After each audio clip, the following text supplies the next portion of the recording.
Hello everyone. In this lecture, we will see instance based learning. So before this, we have seen that what is meant by instance. So we are having number of features for any training set, and that features or that are also known as the instance, or the we are having number of instances for any training set. Instances may contain features again. Feature are of one dimensional, feature are of two dimensional, it are of nth dimension. There might be feature vector. So instance is the thing. By collecting all the instances, we can create a training set. Now the thing is, we have to learn the things, or we have to build such models or such algorithms which will work on the instances. So instance based learning methods simply stores the training examples. Generalizing beyond these examples is postponed until a new instance must be classified. Each time a new query instance is encountered, its relationship to the previously stored example is examined in order to assign a target function value for the new instance. So instance-based learning includes nearest neighbor and locally weighted regression methods that assume instances can be represented as points in the Euclidean space. Like the best example of instance-based learning is k-nearest neighbor algorithm. We are going to see that algorithm in detail and with example in our next lecture also. So it also includes case-based reasoning methods that use more complex or symbolic representation for instances. Instance-based methods are sometimes referred as a lazy learning method because they delay processing until new instance must be classified. As we are having a number of instances present in one training set, this kind of learning is known as lazy learning, because what happens whenever algorithm considers only one instance and started with the working for that instance, it will wait until that instance completes, and then it will go for the another instance. So it will make some late process, or it will make delay in the process. So we are referring this as a lazy learning methods also. A key advantage of this kind of delayed or lazy learning is that instead of estimating the target function once for the entire instance space, these methods can estimate it locally and differently for each new instance to be classified. Instance-based learning methods such as nearest neighbor and locally weighted regression are conceptually straightforward approaches to approximately real valued or discrete valued target function. So learning in this algorithm consists of simply storing the presented training data.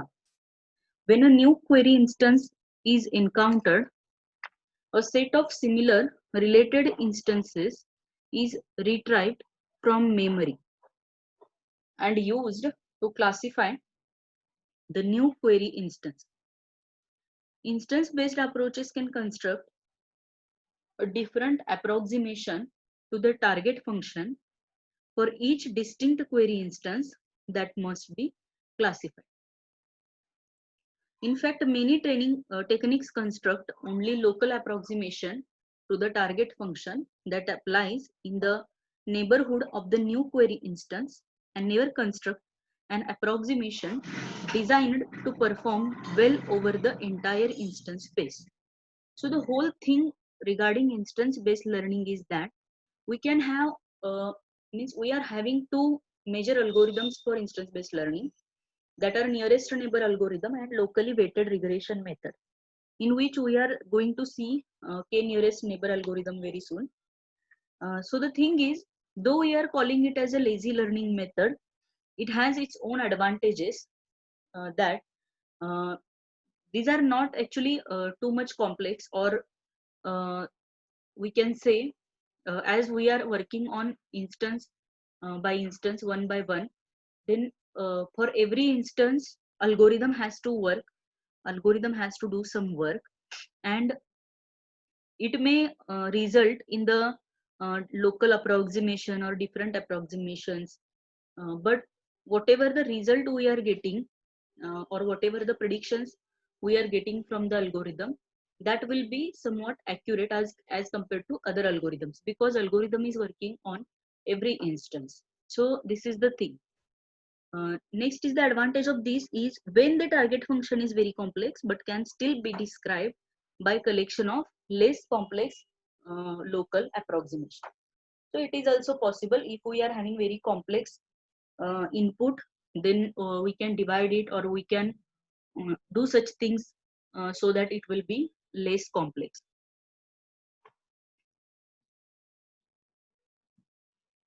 Instance based methods can also use more complex symbolic representations for instances. One disadvantage of instance based approach is that the cost of classifying new instances can be high. So this is due to the fact that nearly all computations takes place at classification time rather than when the training examples are first encountered. Therefore, techniques for efficiently indexing training examples are a significant practical issue in reducing the computation required at query time.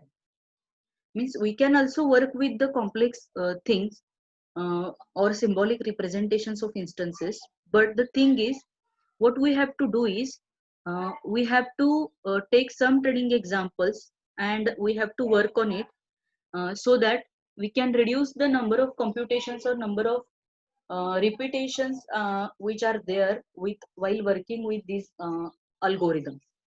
So second disadvantage is to many these instance based approaches, especially nearest neighbor approach, is that they typically consider all attributes of the instances when attempting to retrieve similar training examples from memory. So it deals with the memory, like if they typically consider all attributes of the instances. So suppose we are having large number of instances with our problem, so it will be taking more memory, it will be taking more time to compute all the things. If the target concept depends on only a few of many available attributes, then the instances that are truly most similar may be a large distance apart. Okay, so we will come to the point that k nearest neighbor algorithm. First, we will see the technical algorithm, and after that, we will try to minimize the complexity of the algorithm. So, what is k nearest neighbor algorithm? The most basic instance-based method is k nearest neighbor algorithm. This algorithm assumes all instances corresponds to the point in the n-dimensional space k raised to n. The nearest neighbor of an instances are defined in terms of the standard Euclidean distance. More precisely, let an arbitrary instance x described by the feature vector a1 of x, a2 of x up to an of x. What it means, uh, for any training data or training set, we are having number of instances. That instances are again divided into number of features.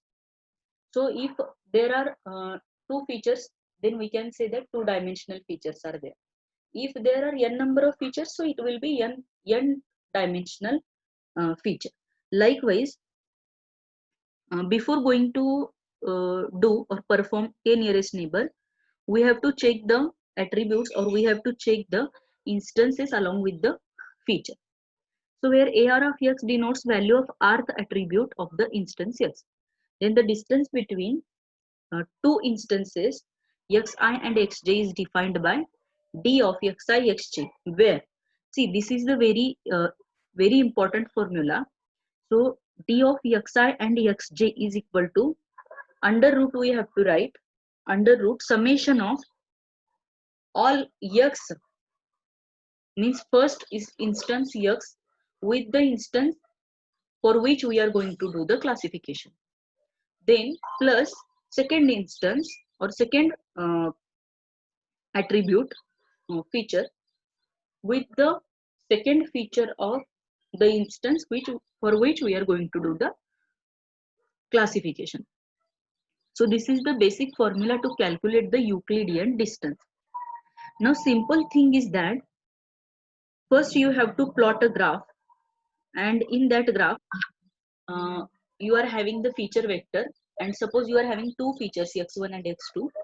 Then you have to plot a graph, and in that graph you have to place all the data points. Then you actually know for which data point it belongs. Means suppose four data points are there, then two classes or three classes are there, then you have to first know that which data point or which instance belongs to which class. Then according to that, for which instance you are going to classify the data, you have to place that instance also, and you have to consider nearest points, k nearest points from that point. K in the sense, k is the value in which you are considering how many data points to classify that particular instance. In nearest neighbor learning, the target function may be either discrete valued or real valued. Like before I said, or before this we have seen that supervised kind of learning distinguishes from classification and the regression.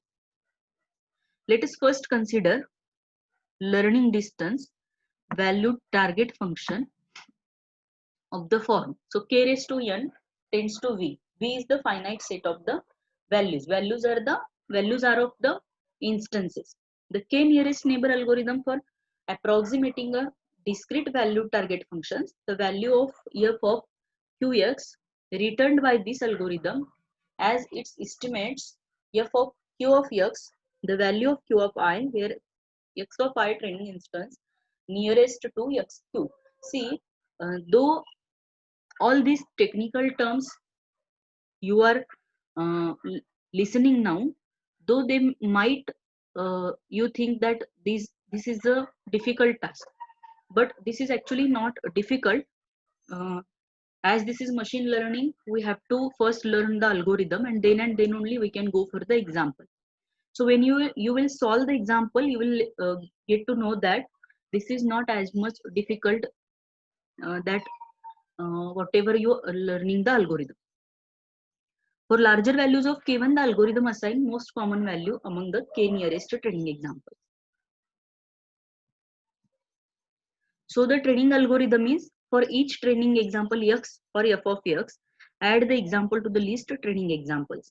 So first you have to consider the instances, that is the training algorithm. Training algorithm in the sense whatever instances you are going to consider. Then you have to consider the classification algorithm. For this, you have to check, or you have to go for query instance x of q to be classified. Which instance you want to classify, that you have to consider. Then up from x1 to xk denotes k instances from the training examples that are nearest to xq. So xq is the instance which you want to classify, and to classify this you are having the data from x1 to xk.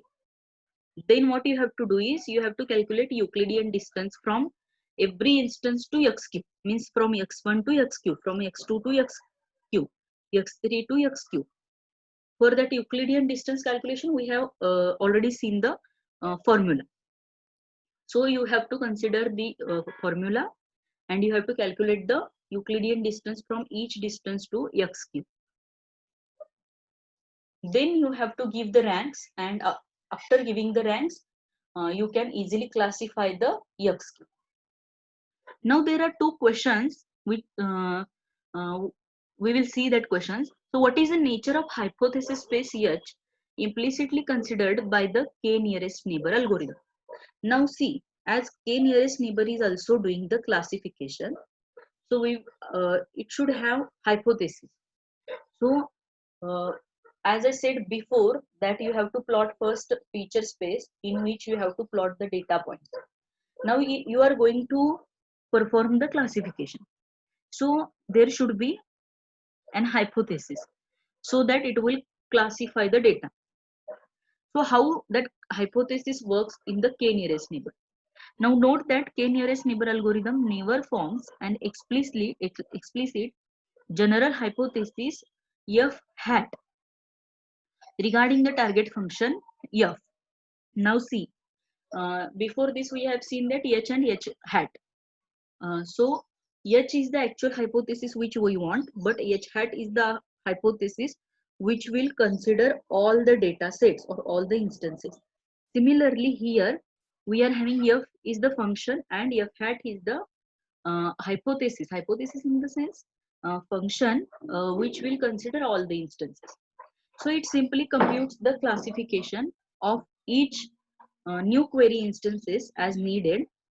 Nevertheless, we can still ask what the implicit general function is, or what classifications would be assigned if we were to hold the training example constant and query the algorithm with every possible instance f. So see, this is the diagram. So we are having set of positive and negative training examples, and in the left diagram, and along with the query instance xq. Then one nearest neighbor algorithm classifies xq positive, whereas five nearest neighbor classified it as a negative. On the right diagram, decision tree surface introduced or induced by one nearest neighbor algorithm for a typical set of training examples. Two diagrams are there. First says that how or where the xq is placed, and in second we can see how many data points are nearest to that data points, that in the sense xq, so that we can easily find out it.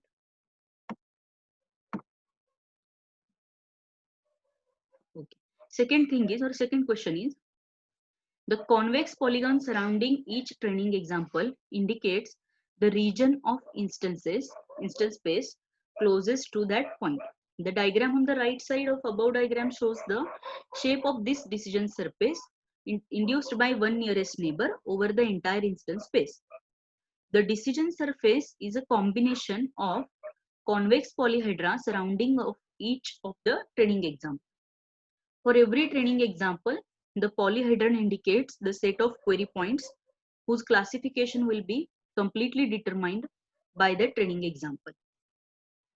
Query points outside the polyhedron are closer to some other training example. This kind of diagram is often called as Voronoi diagram of the set of training example. So what you have to do is, first we have to plot the feature space, then we have to plot all the instances into it, so that, and then we have to plot the xq over there. Then we can check how many closest points are there, or we have to decide how many closest point we can consider, and then check the classes of that nearest points, and whoever is having maximum class, then you should consider your xq as a that class. The k nearest neighbor algorithm is easily adopted by approximating continuous valued target function. To accomplish this, we have the algorithm calculate the mean value of k nearest training examples rather than calculate their most common value. More precisely, to approximate a real value target function, f, that is k of n tends to k, we replace final line of above algorithm. So this will be the value to find out xq. As I said, plot the graph and then you can easily find which class it belongs. So k nearest neighbor is the one of the most basic yet essential classification algorithm in machine learning. It belongs to supervised learning. It belongs to supervised learning domain and finds intense application in pattern recognition, data mining, and intrusion detection. It is widely disposable in real life scenarios. Since it is non-parametric, it does not take any underlying assumptions about the distribution of the data. We are given some prior data called training data, which classifies coordinates into groups identified by an attribute. So this is the very simple or basic algorithm which we have seen before this also, but in technical form. Now reading this algorithm, you will be easily understand what exactly k nearest neighbor algorithm. So suppose we have given 4 instances and then one XQ we have given. So what we have to do is we have to classify the XQ. What it means, we have to find out the class of that XQ by using that 4 instances. So before starting algorithm, you should consider the value of k. K is equal to number of nearest neighbor you are going to consider while doing the algorithm. So calculate the distance between query instance and all the training samples. Like before I said, suppose we are having I1, I2, I3 and I4. These 4 instances we are having, and we have given one XQ, that is query instance. Then what we have to do? We have to calculate the Euclidean distance from every training or every instance to query instance. Then sort the distance and determine nearest neighbor based on kth minimum distance. So after calculating the distances, you have to check the minimum distances, and whoever or the instance which is having very um, less distance from the query instance, you should give rank number 1 to that instance. After that, rank number 2 to another minimum distance, like that. Then gather the category Y of nearest neighbor. Means after giving the ranks, what you have to do is you have to check how many value of k is given, how many instances you are going to calculate. Suppose you are giving k is equal to 3, so it means 3 instances you are going to consider. So for what instances you have given rank number 1, 2, 3, that instances only you have to consider. Then you have to check the class of that instance, rank 1, 2 and 3 instance, and after that use simple majority of the category of nearest neighbors as the prediction value of query instance. Like suppose good and bad are 2 classes are there, and your rank 1 class will be good, rank 2 class will be bad, and rank 3 class will be good. Now majority class is of good, so your query instance class will be good. So it will take from the majority. So how many k or how many number of k you are going to consider, that number of ranks you have to consider. Then you have to check for the classes of that ranks, and then uh, according to the majority of the classes you have to assign the class to that query instance as a which class is having some majority. So this is the k nearest neighbor algorithm, where algorithm has to do work on every single instance. So this is known as the instance based learning. And when the algorithm completes first instance, then it will go for the second instance. Likewise, it is doing for every instance, so it might take some time, it might take some memory. So we can say that these are lazy algorithms also, but these are having its own advantages also, that it is used for classification, it can be used for the regression as it works on the supervised learning. So the thing is, it is easy to perform, and accuracy is also good with this algorithm. So we can go for this algorithm whenever you want to do the classification. Now this is the theory part of instance based learning and k nearest neighbor. In next lecture, we are going to see 2 different examples which are based on k nearest neighbor algorithm, and we have solved that examples in the next video. Thank you.